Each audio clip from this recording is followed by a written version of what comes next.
My brother dumped his kids on me and told me that he would take them back once they turned 18. Now, he is about to learn what consequences are. So last Friday, I'm working from home when I hear my doorbell going crazy. I open it and there's my brother Dan with his 2 kids, Lily, who's 3, and Ben, who just turned 2. They've got these little suitcases and Dan's already walking back to his car. I'm like, what's going on? He turns around and goes, oh good, you're home. So I've been thinking, and you're 32 with no kids and that big house all to yourself. These 2 need stability and you need purpose in your life. I'll pick them up when Lily turns 18. I'm standing there thinking this is some weird joke, but he keeps talking. I already told them you're their new mommy. Their stuff is all packed. Bedtime is 8, Ben still needs pull-ups at night, and Lily won't eat vegetables unless you mix them into mac and cheese. I literally cannot speak. He goes, look, I know this is sudden, but I'm doing you a favor here. You always complain about being single and having no family of your own. Now you get to experience motherhood without having to find a man first. You should be thanking me. Then he actually says, I need to focus on my music career without distractions. Kids don't belong in a recording studio environment. You have that stable accounting job and all that free time after 5. It's perfect. I finally managed to say, Dan, you can't just leave your children here. He's already getting in his car and goes, sure I can. You're their aunt. Who else would take them? Mom and Dad are too old. Besides, you owe me for letting you stay with me that summer after college. That was literally 10 years ago, and I paid him rent. He drives off while I'm standing there with 2 crying toddlers. I bring them inside because what else am I going to do? Leave them on the porch? They're scared and asking for daddy. I give them juice boxes and put on cartoons while I call Dan. No answer. I call 15 times. Nothing. I text him that he needs to come back immediately. He texts back, stop being selfish. Those kids need you. I'm pacing around my living room trying to figure out what to do. I can't call the cops on my own brother. My parents live 3 states away and my mom has health problems.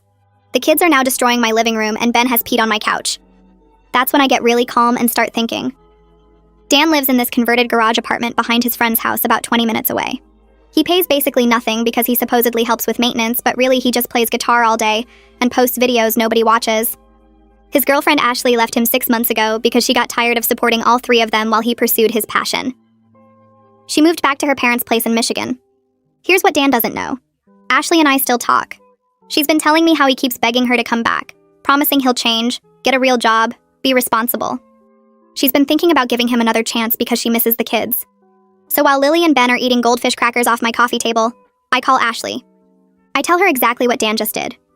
She's quiet for a long time, then goes, he did what? I explain everything, how he literally abandoned them on my doorstep to focus on his music. She's furious.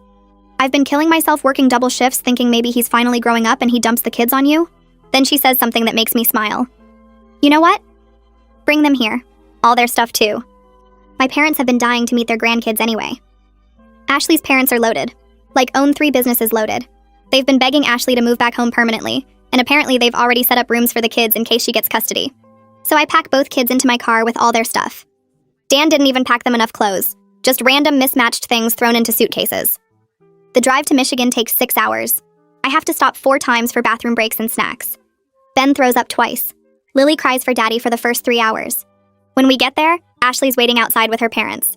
Her mom immediately scoops up Ben and her dad picks up Lily. They're so happy to see the kids, and the kids remember Ashley and run to her. Ashley looks at me and goes, Dan's about to learn what consequences are. Ashley's parents bring us all inside and their house is huge. Way bigger than I expected. The living room has these soft couches and there are toys already set up in the corner. Iris takes Ben straight to the kitchen for some milk, while Dominic carries Lily upstairs to show her the room they set up. I'm just standing there with my overnight bag feeling like I might fall over from how tired I am. The drive was so long and my brain won't stop going over everything that happened.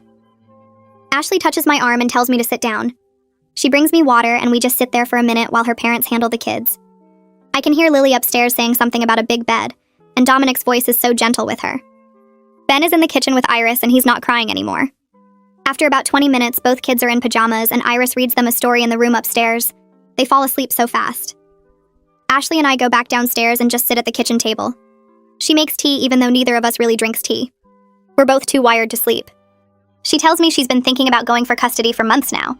She says Dan kept promising he'd get his act together, and she kept believing him because she wanted the kids to have their dad. But he never changed. He'd get a job and quit after 2 weeks. He'd promised to help more with the kids and then spend all day recording guitar videos. She supported all 3 of them for almost 2 years before she finally left. She moved back here 6 months ago, and it's been killing her being away from Lily and Ben. Her parents have been telling her to fight for them, but she felt guilty. Like maybe she was being selfish for wanting them when they had their actual dad. I tell her what Dan did isn't normal. Normal parents don't dump their kids on someone's doorstep and drive away. She starts crying and says she knows, but she kept hoping he'd wake up and realize what he had. Now she's done hoping. She tells me her parents already talked to a lawyer a few weeks ago just in case. They knew this was coming. We talk until almost 3 in the morning. I finally go to the guest room and pass out. The next morning, I wake up to voices downstairs and the smell of food cooking. I check my phone and it's almost 9. I never sleep that late. I go downstairs and Iris is making this huge breakfast.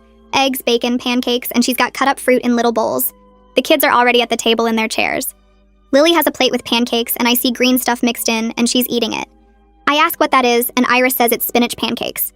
She just blends spinach into the batter and adds a little honey. Lily is eating them without any fight. Ben has scrambled eggs with cheese and little pieces of broccoli mixed in, and he's shoveling it in his mouth. I sit down and Iris gives me a plate.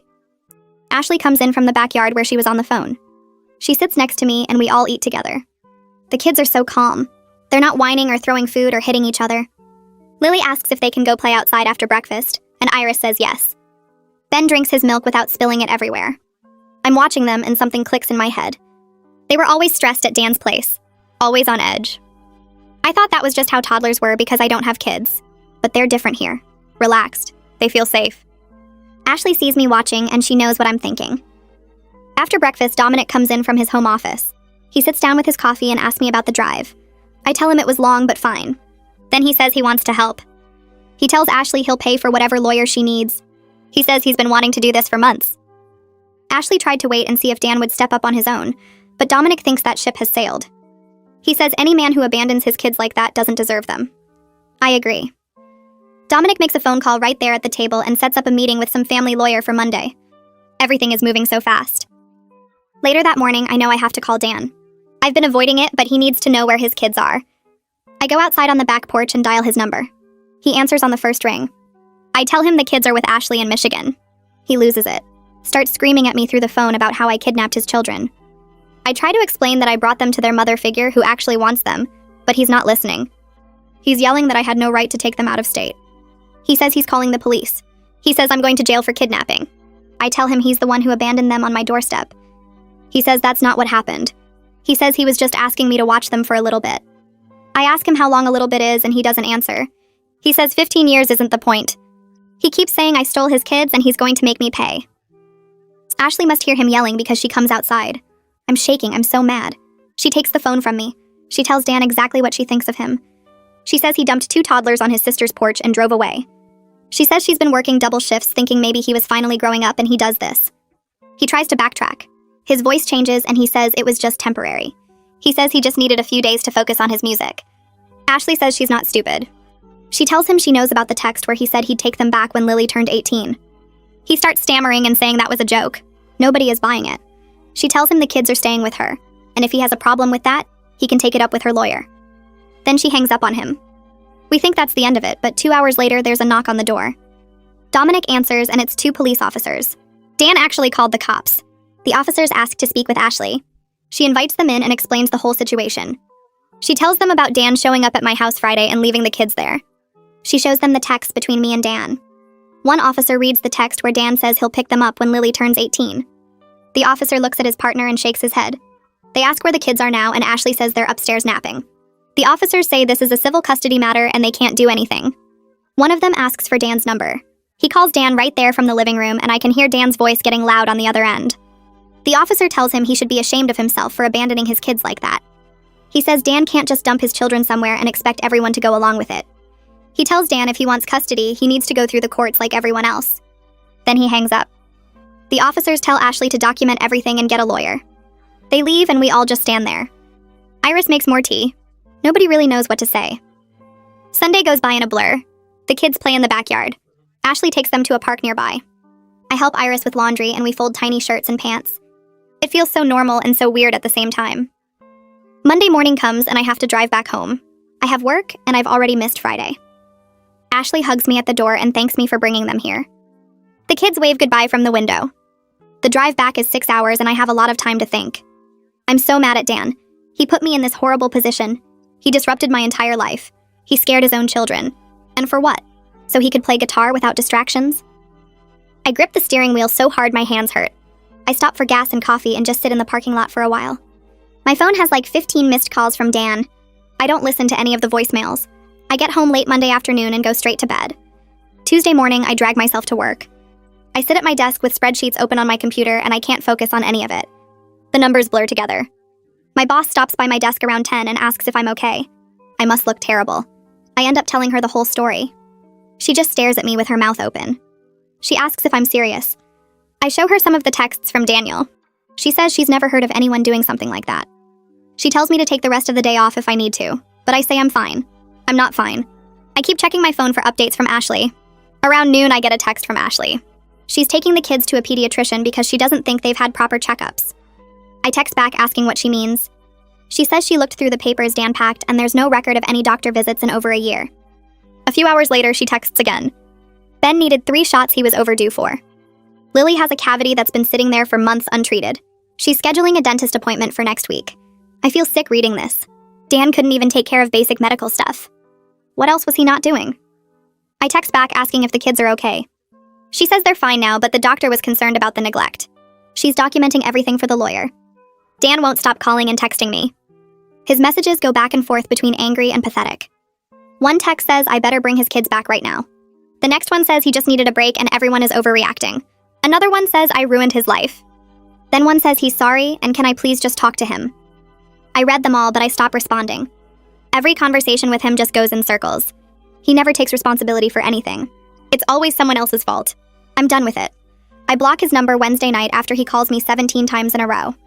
Ashley says he's doing the same thing to her, but she blocked him days ago. Her lawyer told her not to engage with him at all. Everything needs to go through legal channels now. The kids are safe. That's what matters. Dan made his choice when he drove away from my house. Now he gets to live with it. Thursday morning, I wake up to a text from Ashley saying her parents hired a lawyer. Some woman named Piper Frost who does custody cases. I'm making coffee when Ashley calls and puts me on speaker so I can hear what Piper is telling them. The lawyer talks fast and direct. She says Dan can't legally just give away his parental rights like that. What he did could be considered child abandonment under Michigan law. She's already drafting paperwork for emergency temporary custody. Ashley's parents are sitting right there, and I can hear Iris asking questions about timelines and what documentation they need. Piper tells them to save every text message, every missed call, every piece of evidence showing Dan's pattern of neglect. I tell them about the medical records Ashley found, the missed shots, and the cavity. Piper says that's perfect. Document everything. The call ends, and I sit there with my coffee getting cold. This is really happening. Dan is about to face actual legal consequences. 2 days later, I'm working from home again when my phone rings. It's my mom. I almost don't answer because I know Dan got to her. She starts talking before I can even say hello. She's upset with me for interfering in Dan's life. She thinks I should have just kept the kids at my house like Dan wanted. She says family helps family, and I'm making everything worse by getting Ashley involved. I let her talk for a minute and then I cut her off. I explain that Dan didn't ask me to babysit. He literally abandoned his children on my doorstep and drove away. He told me he'd pick them up when Lily turned 18. He left them crying and scared and then blocked my calls. My mom goes quiet. I keep talking. I tell her about the medical neglect, the missed vaccines, the untreated cavity. I tell her Dan wasn't asking for help. He was dumping his responsibility because he wanted to focus on his music career. She doesn't say anything for a long time. Then she admits she knew Dan was struggling, but she didn't realize it was this bad. She thought maybe he was just overwhelmed and needed a break. I tell her this wasn't a break. This was abandonment. My dad gets on the phone. He's calmer than Mom. He says Dan has always been irresponsible, but this crosses a line. He remembers all the times Dan quit jobs or bailed on commitments. He says he wishes he and Mom could help more, but with Mom's health issues, they can't take on 2 toddlers. I tell him I understand, and that Ashley is doing an amazing job. The kids are safe and happy. So Dad says he's proud of me for making the hard choice to get them somewhere stable. After we hang up, I feel exhausted. My own parents almost took Dan's side. They almost believed his version where I'm the bad guy. That afternoon, Ashley sends me videos. The first one shows Lily on a huge swing set in the backyard. She's laughing and kicking her legs. The second video is Ben chasing bubbles that Dominic is blowing. He's giggling and stumbling around trying to catch them. Both kids look happier than I ever saw them at Dan's apartment. Their faces are relaxed. They're not scared or stressed. I watched the videos 3 times. This is what normal childhood looks like. This is what they deserved all along. The following Wednesday, Ashley texts me that Child Welfare Services contacted her. Dan filed a complaint claiming she kidnapped his kids. She has to explain the whole situation to a caseworker named Bodie Holloway. She's nervous about it, but Piper told her to be completely honest about everything. The next day, Bodie comes to evaluate Ashley's living situation. Ashley texts me updates throughout the visit. He interviews her parents. He tours the house and sees the kids' rooms. He watches Ashley interact with Lily and Ben. He asks about Dan's history, and Ashley tells him everything. The 6 months she supported everyone while Dan played guitar. The times he forgot to feed the kids. The way he'd get annoyed when they interrupted his recording sessions. Bodie takes notes on everything. Ashley says he seems professional but not cold. Like he's seen cases like this before, and he knows what real neglect looks like. At the end of the visit, he tells Ashley the kids are clearly in a stable, safe environment. He'll include that in his report. 2 days later, Dan shows up at Ashley's parents' house. Ashley calls me right after it happens, still shaking. She says Dan just appeared at the front door demanding to see his kids. Dominic was the one who answered. He stood on the porch and told Dan he could see them with supervision. Dan tried to push past him, but Dominic is a big guy and he didn't move. Dan started yelling about his rights as a father. Dominic told him he gave up those rights when he abandoned them. Dan backed down but kept shouting from the driveway. The neighbors came out to see what was happening. Eventually Dan left, but not before screaming that he'd get his kids back and everyone would be sorry. The supervised visit gets scheduled for the following Monday. Piper arranges it to happen in Ashley's parents' living room with everyone present. Ashley texts me before it starts saying she's dreading it. Afterward, she calls me and tells me everything. Dan showed up 15 minutes late. He came in and tried to hug the kids, but they stayed close to Ashley. Lily looked at him and asked why he left them. Dan didn't have a good answer. He mumbled something about needing to work on his music, and that they'd understand when they were older. Ben started playing with blocks and barely looked at Dan. Dan tried to engage them, but they weren't interested. He asked Lily about her day, and she gave one-word answers. He tried to show Ben a video on his phone, but Ben wandered away. The whole thing was awkward and tense. After 20 minutes, Dan got frustrated. The kids were more interested in playing with Ashley than talking to him. He stood up and said he was leaving. He told everyone they'd turned his children against him. He said they were poisoning Lily and Ben's minds. Ashley's dad told him the kids weren't against him. They just felt safe without him. Dan left angry, slamming the door behind him. Ashley said the kids barely reacted to him leaving. Lily went back to her coloring book. Ben asked for a snack. It was like Dan was just some stranger who stopped by, not their father. Ashley sounded sad about it, but also relieved. She said it proved what everyone already knew. Dan couldn't handle being a parent when it required actual effort and attention. He wanted kids who adored him without him having to do any of the work. The next morning, Piper calls Ashley and tells her they need to move fast on emergency custody. She explains that what Dan did counts as child abandonment under Michigan law, and they can use that to get temporary custody right away, while the full case goes through the courts. Ashley puts her on speaker so I can hear too before I drive home. Piper says she'll file the paperwork that afternoon, and they should have a hearing date within 2 weeks. She needs statements from both of us about what happened that Friday, plus documentation of everything since then. Ashley already has records from the pediatrician visit showing the missed vaccines and untreated cavity. Piper sounds confident when she tells us this is one of the clearest cases she's handled. A parent can't just drop kids off and disappear for weeks. I drive back home that day and get back to my normal work routine, but I'm checking my phone constantly for updates from Ashley and Piper. 3 days later, Ashley texts me that Dan hired a lawyer. Some guy his friend knows who does general practice stuff. His lawyer already sent Piper a letter claiming this whole thing is a big misunderstanding. According to him, Dan was just asking his sister for temporary help with childcare, and everyone overreacted. The letter says Dan never intended to abandon his children, and he's been trying to work out a reasonable arrangement. I actually laugh when Ashley sends me a photo of the letter. Dan told me he'd pick them up when Lily turned 18. That's not asking for help with childcare. That's dumping your kids and walking away. Piper responds to Dan's lawyer with copies of my texts from that day, screenshots of Dan's message telling me to stop being selfish, and a detailed timeline of everything that happened. She also includes the pediatrician's report and statements from Ashley about the 6 months she supported everyone while Dan played guitar. Dan's lawyer goes quiet after that. A week after I got back home, Bodie calls me to set up a time for my official statement. He comes to my house on a Tuesday evening after work and sits at my kitchen table with a recorder and a notepad. He asks me to describe exactly what happened that Friday, starting from when I heard the doorbell. I tell him everything. How Dan showed up with the kids and their little suitcases. How he was already walking back to his car before I even opened the door. How he told me I needed purpose in my life and he'd pick them up when Lily turned 18. Bodie doesn't interrupt, just takes notes and nods. I describe how Dan said kids don't belong in a recording studio environment and he needed to focus on his music career. How he brought up me staying with him 10 years ago like I owed him. How he drove away while his kids were crying on my porch. Bodie's expression gets more serious as I talk. He asks specific questions about what Dan said word for word. He asks if Dan seemed impaired or having a mental health crisis. I tell him no, Dan seemed completely normal, just selfish. He was calm and matter-of-fact about leaving his kids, like he'd made a decision and expected everyone to go along with it. Bodhi asks about my relationship with Dan before this happened. I explain that we were never super close, but we got along okay. I saw him and the kids maybe once a month. I knew Ashley had left him, but I didn't know things were this bad. The whole statement takes about 90 minutes. At the end, Bodhi tells me this will be part of the evidence for the custody case. He says my account matches everything Ashley told him and all the documentation they have. 2 weeks after Piper filed the paperwork, the emergency custody hearing happens. I take 2 days off work and drive back to Michigan. The hearing is in family court on a Thursday morning. Ashley is nervous and her parents are there supporting her. Piper meets us outside the courtroom and goes over what will happen. The judge will hear from both sides and look at the evidence, then decide on temporary custody until the full case can be heard. Dan shows up 15 minutes late with his lawyer. He's wearing jeans and a wrinkled button-down shirt. His lawyer looks annoyed that he's late. We all go into the courtroom and it's smaller than I expected. Just the judge's bench, a table for each side, and a few rows of seats. The judge is a woman probably in her 50s who looks tired. Piper presents our case first. She walks the judge through everything that happened, starting with Dan showing up at my door. She enters my statement as evidence along with the text messages and photos of the kids' suitcases.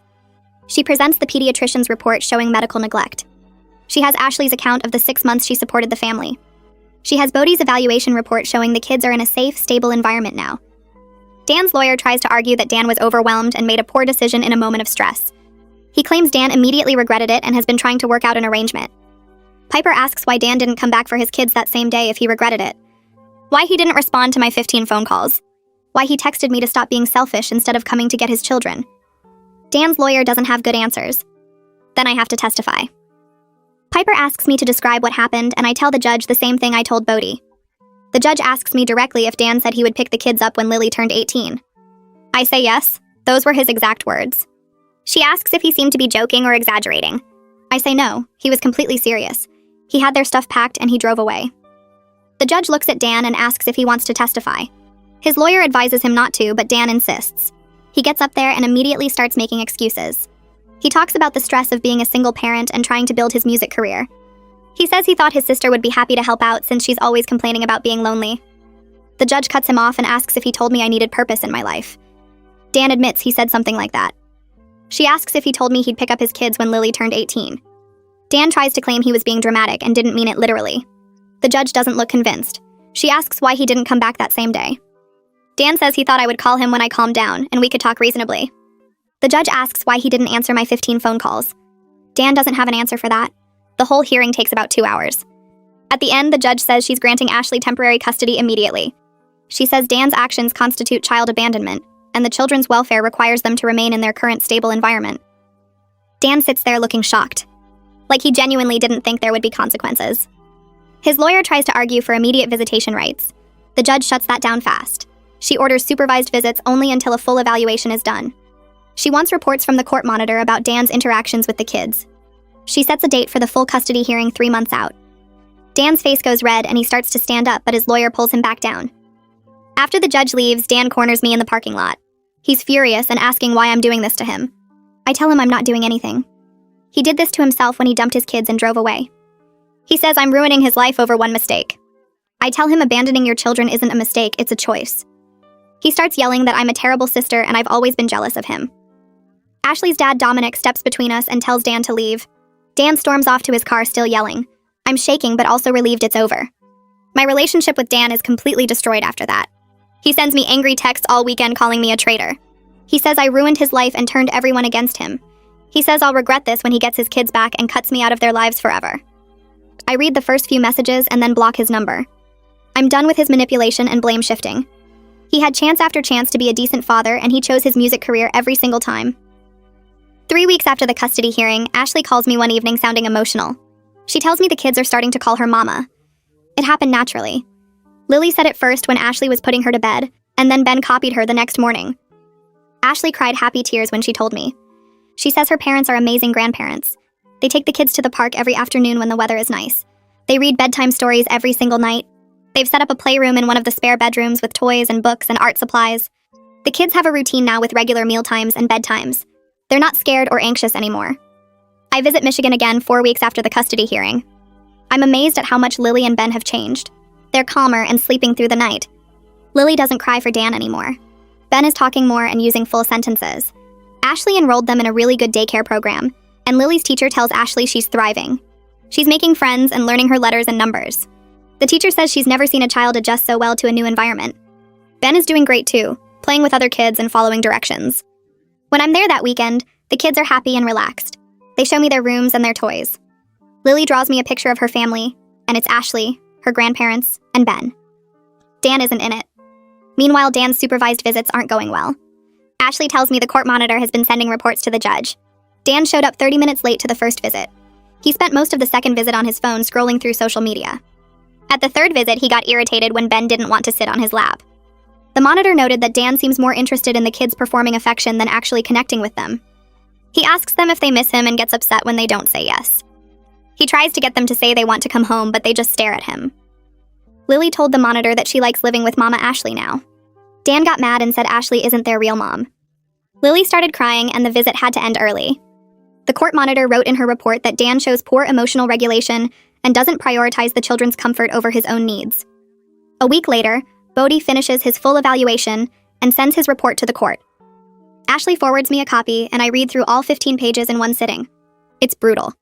Bodhi documents everything about the medical neglect, how Ben was 6 months overdue on vaccines, and Lily had an untreated cavity that required emergency dental work. He writes about Dan's converted garage apartment with 1 bedroom for 3 people and a kitchen that barely functioned. He includes notes from the supervised visits showing Dan's complete lack of parenting skills, how he doesn't know what foods his kids like or what their bedtime routine should be. The worst part is the section about Dan's priorities where Bodhi writes that Dan consistently puts his music career ahead of his children's basic needs and shows no understanding of why this is harmful. The report concludes that Dan is currently unfit to provide adequate care and recommends Ashley retain custody with only supervised visits for Dan until he demonstrates sustained behavioral change over at least 6 months. I read the whole thing twice and then I forwarded it to my parents with a message saying they need to see what their son actually did. My mom calls me 3 hours later and she's crying. She apologizes for initially taking Dan's side and says she had no idea things were this bad. She admits she knew Dan was struggling, but thought he just needed help with childcare, not that he was completely neglecting the kids. My dad gets on the phone and he sounds angry in a way I've never heard before. He tells me he's ashamed of Dan and offers to testify in court about Dan's history of avoiding responsibility if it would help Ashley's case. He brings up things from years ago, how Dan quit every job after a few months, how he borrowed money from them constantly and never paid it back, how he always had an excuse for why nothing was ever his fault. My mom says she's going to call Ashley directly to apologize and ask what she can do to help. 2 days later, Ashley tells me my mom called and they talked for over an hour. My mom apologized for doubting her and said she supports Ashley getting full custody. She even offered to visit Michigan to see the kids in their new home, which Ashley agreed to. Meanwhile, Dan's lawyer contacts Piper trying to work out a deal. The lawyer suggests that if Dan completes a 12-week parenting class and does therapy, he should get the kids back with a transition plan. Piper calls Ashley to discuss this, and Ashley puts her on speaker so I can hear. Piper actually laughs when she explains the offer and says absolutely not. These children are not bargaining chips. She tells Ashley the lawyer is trying to avoid a full custody battle because they know Dan's case is terrible. Piper says Dan needs to prove sustained change over time, not just check boxes on a list, and even then he'd need to start with supervised visits and work his way up over months or years. Ashley agrees immediately and tells Piper to reject the offer. The lawyer calls back trying to negotiate, but Piper shuts it down completely. 4 weeks after Dan dumped the kids on my doorstep, he makes his biggest mistake yet. He posts on Facebook about how his family betrayed him and kept him from his children. The post is long and rambling, talking about how he's a good father who just needed temporary help and everyone turned against him. He writes that I kidnapped his kids and took them to another state, that Ashley is poisoning them against him, that his parents won't even answer his calls. He says he's being denied his rights as a father and asks for support. Within an hour, several of his friends comment with supportive messages about how awful we all are. Then Ashley sees the post. She screenshots Dan's entire text history with her, including the messages where he begged her to come back while complaining about having to watch his own kids. She screenshots his Venmo requests asking her for money for guitar equipment while the kids needed clothes. She posts the full story with all the receipts, explaining exactly what Dan did and how he literally abandoned his children to focus on his music. She includes photos of the kids' medical records showing the neglect. The comments shift immediately. People start asking Dan what kind of father abandons toddlers on someone's doorstep. His friends from high school comment asking if this is really true. Someone who used to work with him says he's not surprised because Dan always blamed everyone else for his problems. More people pile on, sharing their own stories about Dan being unreliable and selfish. Dan deletes the original post within 3 hours, but it's too late. People have already screenshotted everything, and the images are spreading through our mutual friends. I start getting messages on Facebook from people I went to high school with. They ask if the story about Dan is true, and I confirm every detail. Then they start sharing their own experiences. Sarah Maynard tells me Dan borrowed $200 from her 7 years ago and never paid her back. Mike Fleming says Dan was supposed to be his roommate in college but bailed a week before move-in, leaving Mike scrambling to find someone else. Jessica Gomez shares that Dan hit on her at a party while he was dating Ashley. The messages keep coming, and I realize Dan has been like this his entire adult life. He's always been the person who takes and never gives, who makes promises he doesn't keep, who expects everyone else to fix his problems. I feel validated reading these messages because it confirms I did the right thing. Meanwhile, the supervised visits are supposed to happen every Saturday afternoon at a neutral location. So Dan shows up to the first one after the social media disaster, but he's 40 minutes late. The court monitor notes this in her report. The second visit, he spends most of the time scrolling through his phone while Lily tries to show him a drawing. The third visit, he doesn't show up at all. He texts the monitor saying the time doesn't work with his recording schedule. The monitor documents this as another example of him prioritizing music over his children. After that, he just stops coming. The monitor tries to reschedule, but Dan says weekends are his prime creative time and he can't interrupt his process. This all goes into the official reports that will be presented to the judge. 2 months after everything started, Ashley and her parents drive to my house for a weekend visit. I'm standing on my front porch when their car pulls up and Lily jumps out running toward me. She's wearing a new purple backpack and she's so excited to show me all the pockets and zippers. Ben follows her and gives me a hug around my legs. They look completely different from those scared, crying toddlers I drove to Michigan. They're relaxed and happy and talking nonstop about their new preschool and their friends and the playground near their house. Ashley looks different too, less stressed and more confident. Her parents unload bags from the car and Iris hugs me, thanking me again for making the call that started everything. We spend Saturday at the playground near my house. Lily goes down the slide about 50 times and Ben plays in the sandbox. Ashley sits on the bench next to me and we watch the kids play. She tells me they're both sleeping through the night now and eating better. Lily's teacher says she's one of the brightest kids in her class, and Ben is starting to use full sentences. On Sunday, we make cookies in my kitchen. The kids stand on chairs next to the counter and help pour ingredients. Ben gets flour all over himself, and Lily eats half the chocolate chips before they make it into the dough. It's messy and chaotic, but in a good way. That evening, after the kids are in bed in my guest room, Ashley and I sit on my couch drinking wine. She thanks me for making the hard choice to bring them to her instead of trying to keep them myself. She says she knows it would have been easier for me to just deal with Dan and keep the kids local, but taking them to Michigan gave them the stable home they needed. I tell her I'm just glad they're okay. The next morning, they pack up to drive back to Michigan and the kids hug me goodbye. As I watch their car pull away, I feel good about everything. 3 weeks later, Piper calls Ashley to tell her the full custody hearing is scheduled for 3 months after the original abandonment. Piper says they have mountains of evidence showing Dan's unfitness and Ashley's excellent care. She has Bodie's evaluation, the court monitor's reports, the medical records, the supervised visit documentation, and statements from multiple people about Dan's pattern of irresponsibility. Piper tells Ashley to prepare for testimony about the past 6 months with Dan and the past 2 months with the kids. They schedule several prep sessions to go over everything. Ashley sounds nervous on the phone when she tells me about it, but I remind her she has everything on her side. The hearing date arrives 3 weeks later, and I drive back to Michigan the night before. Ashley puts me up in her parents' guest room, and we stay up late going over everything one more time. She's nervous but ready, and Piper has prepared her well for what to expect. The next morning, we all drive to the courthouse together. Ashley's parents are dressed up nice, and they both hug Ashley before we go inside. The courtroom is smaller than I expected, with wood paneling and fluorescent lights that make everything look washed out. We sit at a table on one side with Piper and wait for Dan to show up. He walks in 20 minutes late wearing a wrinkled button-up shirt that looks like he slept in it. His lawyer is this older guy in a cheap suit who keeps shuffling papers around like he's disorganized. The judge is a woman in her 50s with reading glasses on a chain, and she looks annoyed before anything even starts. Dan's lawyer stands up first and starts talking about how Dan has been struggling with his mental health. He says Dan was going through a crisis when he left the kids and he needs therapy, not punishment. The lawyer keeps using words like undiagnosed anxiety and overwhelming stress, and he makes it sound like Dan is the victim here. The judge listens without any expression on her face. She asks Dan's lawyer if he has any documentation of this mental health crisis. The lawyer admits he doesn't have any medical records because Dan hasn't actually seen a doctor. The judge writes something down and her mouth gets tight. Then it's my turn to testify. I walk up to the witness stand and put my hand on the Bible and swear to tell the truth. Piper asks me to describe what happened that Friday, and I tell the whole story again. This time I don't just talk about the abandonment. I talk about how Dan has always avoided responsibility his whole life. I tell the judge about the time he quit 3 jobs in 1 year because he didn't like his managers. I describe how he borrowed money from our parents and never paid it back. I explain how he's been trying to be a musician for 10 years, but he's never actually finished recording an album or played a real paid gig. The judge starts asking me questions directly. She wants to know about Dan's employment history, and I have to admit I don't think he's had a steady job in at least 2 years. She asks about financial support for the kids, and I tell her Ashley was paying for everything when they were together. She asks if Dan ever took the kids to doctor appointments, and I say I don't think, so based on what Ashley told me. Dan is sitting at his table getting red in the face while I talk. His lawyer objects a few times, but the judge overrules him. When I'm done testifying, I go back to sit with Ashley and she squeezes my hand. Then Ashley takes the stand. She looks scared, but she keeps her voice steady. Piper asks her about the 6 months before she left Dan, and Ashley describes it all in detail. She talks about working double shifts as a waitress while Dan stayed home supposedly watching the kids. She explains how she'd come home at midnight after being on her feet for 10 hours and find the kids still awake because Dan was in the garage recording videos.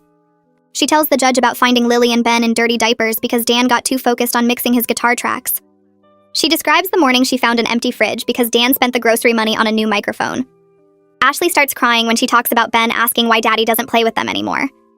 The judge hands her a tissue box and tells her to take her time. Ashley pulls herself together and keeps going. She tells the judge about Dan's 30 followers on his music channel. She explains how he'd spend hours editing videos that got maybe 5 views. She describes begging him to get a real job and him saying she didn't believe in his dreams. By the time Ashley is done testifying, Dan looks like he wants to disappear. The judge calls a 10-minute recess and we all go out into the hallway. Ashley's mom hugs her and tells her she did great.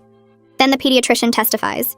She's a young doctor with her hair in a bun and she has Ben and Lily's medical records with her. She points out all the missed vaccine appointments. She shows the judge photos of Lily's untreated cavity that got so bad it needed emergency dental work. She explains that Ben was underweight for his age when Ashley first brought him in. The judge asks if this level of medical neglect is common and the pediatrician says no, most parents are much more attentive. After her comes the daycare director from Dan's area. She's an older woman who looks tired and she doesn't hold back.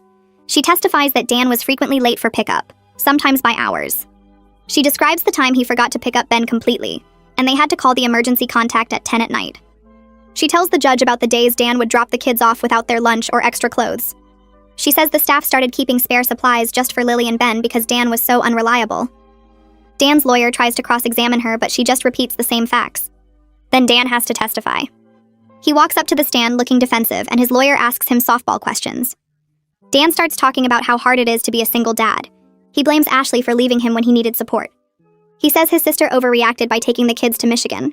He claims he only meant for them to stay with me for a few days while he got his head together. The judge interrupts him and asks directly why he told me he'd pick them up when Lily turned 18. Dan stammers and says he was joking. The judge asks if he thinks abandoning toddlers is funny. Dan starts backtracking and saying he was stressed and didn't mean it that way. The judge asks about his employment and Dan admits he doesn't have a regular job right now. She asks how he's supporting himself and he says he does odd jobs and gets help from friends. She asks about the music career and Dan gets animated talking about his vision and his sound. The judge lets him go on for a minute, then cuts him off. She asks how many paid gigs he's had in the last year. Dan says none, but he's building his online presence. She asks how much money he's made from his music. Dan admits it's $0. The judge asks how he planned to support 2 children with no income. Dan starts saying that's why he needed them to stay with his sister who has a good job. The judge tells him that's not how parenting works. Dan gets frustrated and starts saying everyone is against him. He says Ashley poisoned the kids against him. He blames me for interfering. He says his parents never supported his dreams. The judge tells him to stop blaming everyone else and take responsibility for his own actions. Dan keeps arguing, and the judge warns him she'll hold him in contempt if he doesn't calm down. Dan finally shuts up, but he's breathing hard and glaring at everyone. The judge calls another recess, and this one lasts 30 minutes. We sit in the hallway and nobody talks much. Ashley's dad gets us all coffee from a vending machine. When we go back in, the judge has clearly made her decision. She goes through everything point by point. She talks about the abandonment and Dan's lack of employment. She mentions the medical neglect and the daycare incidents. She discusses Dan's inability to take responsibility and his focus on music over his children. Then she announces her ruling. Ashley gets full legal and physical custody of both kids. Dan can have supervised visitation, but only if he completes parenting classes and maintains steady employment for 6 months. The judge makes it clear that supervised means a professional monitor, not just a family member. She sets up a schedule for Dan to prove he's making changes before he can even request more access. Before the judge even finishes reading the order, Dan stands up and storms toward the door. His lawyer tries to stop him, but Dan shoves past and leaves the courtroom. His lawyer apologizes to the judge and says his client is having trouble accepting the consequences of his choices. The judge looks unimpressed and tells the lawyer to get his client under control. Then she signs the custody order and hands it to Piper. Ashley starts crying the second it's official. Her parents are hugging her and Iris is crying too. Dominic shakes Piper's hand and thanks her. Piper tells Ashley this was one of the clearest custody cases she's ever handled. She says Dan made it easy by being exactly who everyone said he was. We all go out for lunch after and Ashley can barely eat because she's so relieved. 3 months later, I drive to Michigan for Thanksgiving. The leaves are all gone from the trees and there's frost on the ground when I pull up to Ashley's parents' house. Before I even get out of my car, Lily comes running out the front door wearing a little sweater with a turkey on it. She jumps up and down yelling that Auntie is here. Ben follows her and he's gotten so much bigger in 3 months. They both hug me and drag me inside to show me everything. The house smells like turkey and pie and Ashley's mom is in the kitchen with an apron on. Ashley comes out of the living room and she looks completely different from that stressed person I drove to Michigan months ago. The kids are calling her mama now without any hesitation. They call Iris and Dominic grandma and grandpa and it sounds natural. We all sit down for dinner and the table is huge with so much food. Lily tells me about her preschool and how she can write her name now.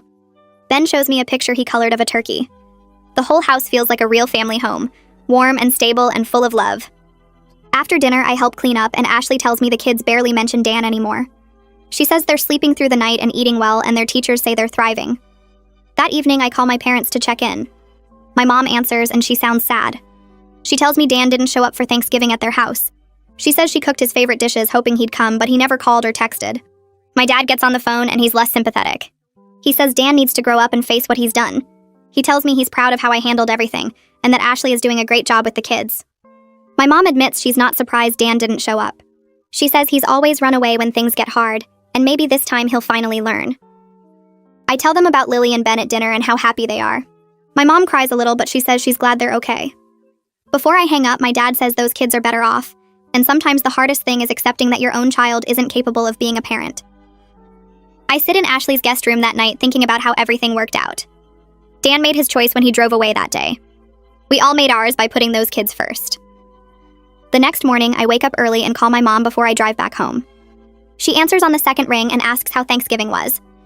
I tell her about Lily and Ben at dinner, how happy they looked, how they call Ashley Mama now without any confusion.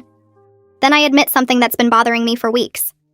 I tell her I felt guilty at first, like maybe I should have tried to keep the kids myself instead of driving them to Michigan.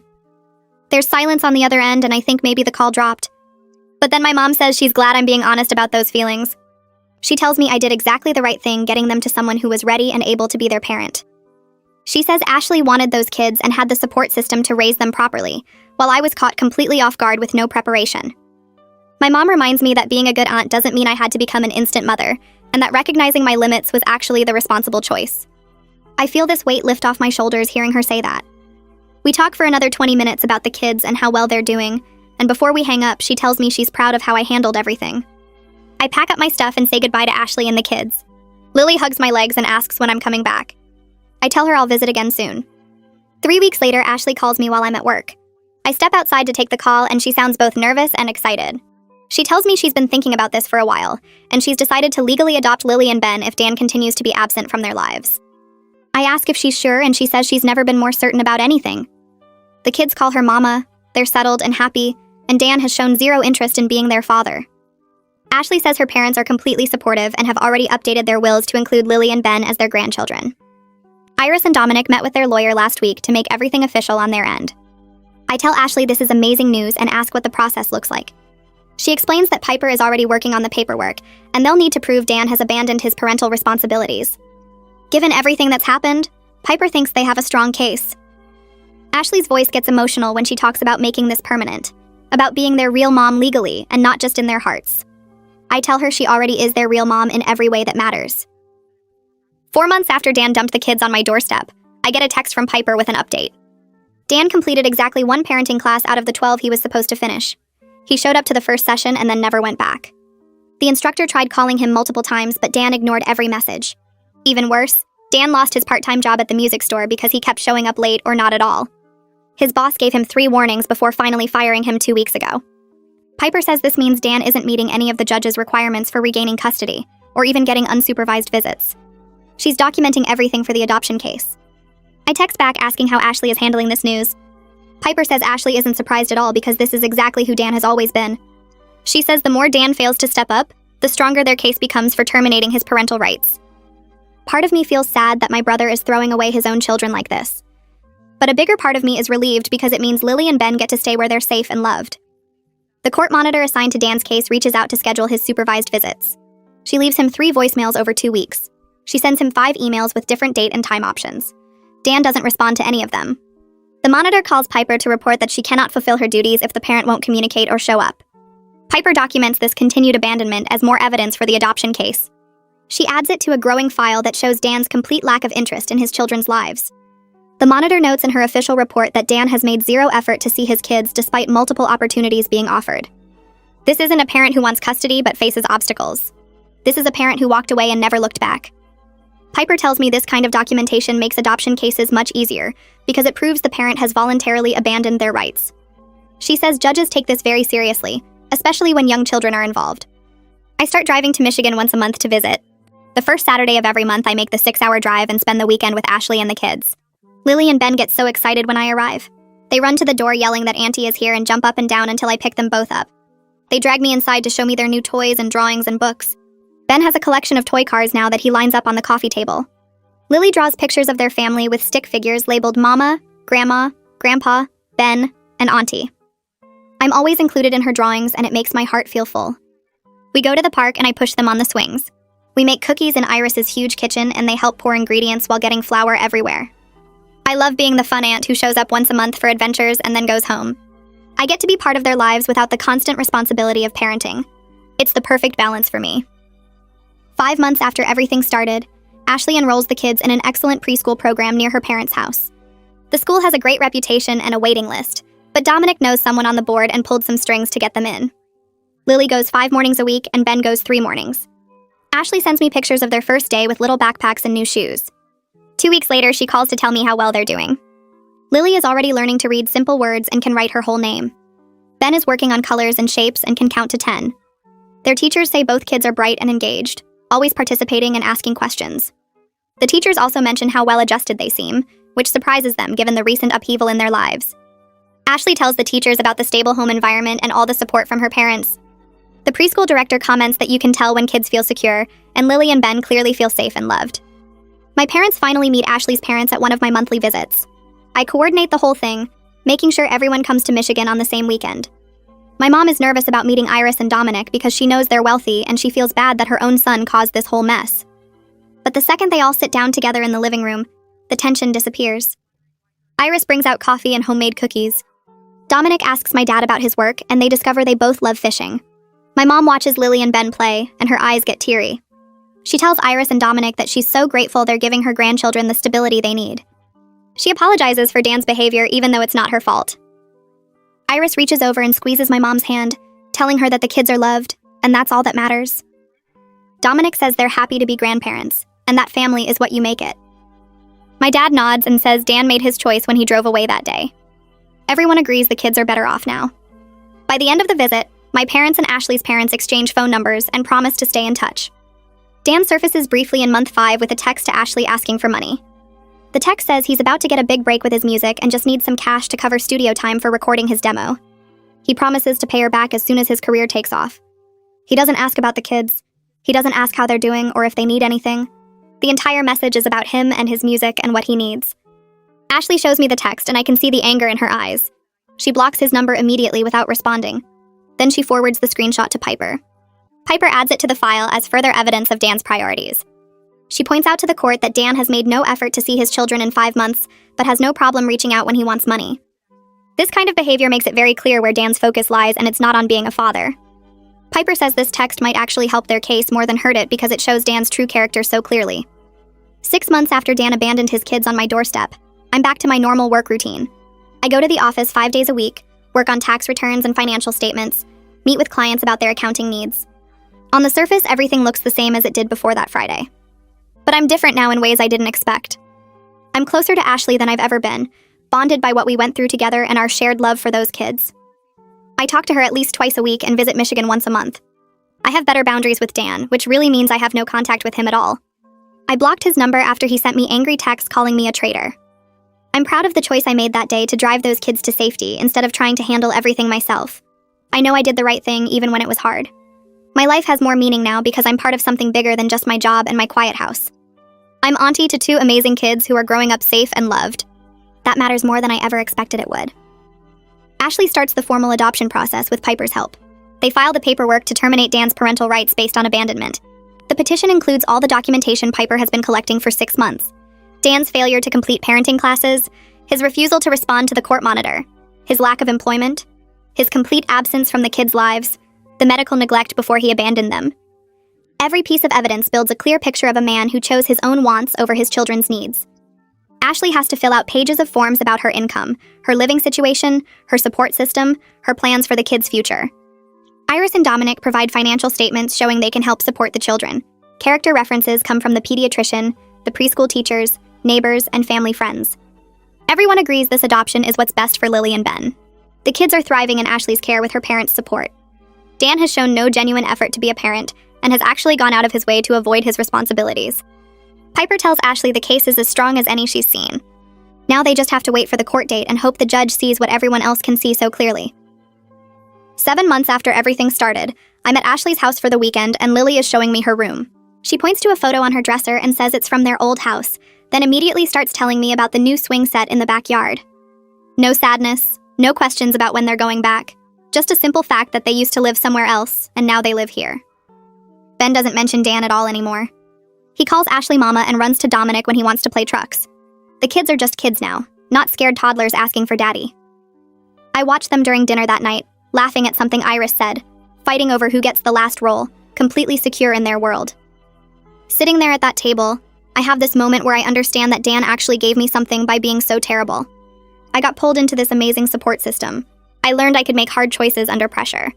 I found out I'm way stronger than I thought I was back when I spent my weekends alone in my big empty house.